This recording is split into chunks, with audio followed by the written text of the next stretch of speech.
جورابتو بده من.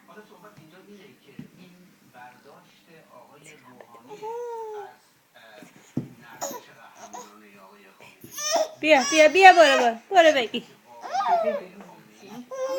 دست پا میره به خاطر آره میره بیا مثل بگو نداره برو من روز سوالم رفت ببین مجبور میشه بذار بگی کن نداره جانم ایسا جورابشو میگیره. آفرین ماما. یه دفعه دیگه ماما بگی دیگه ول نمی کنه.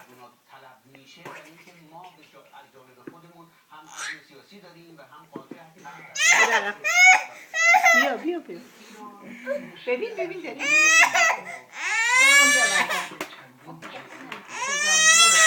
برو ببین بالاخره سینه خیز میدی تو.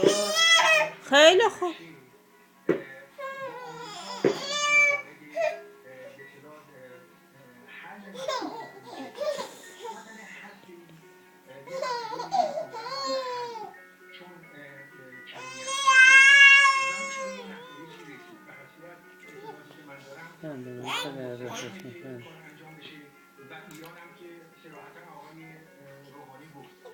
اینکه در ایران واقعا این تصمیم هست، ایران این تصمیم رو داره که مشکلش رو حل بکنه، اما باید به اون تضمین امنیتی برسه.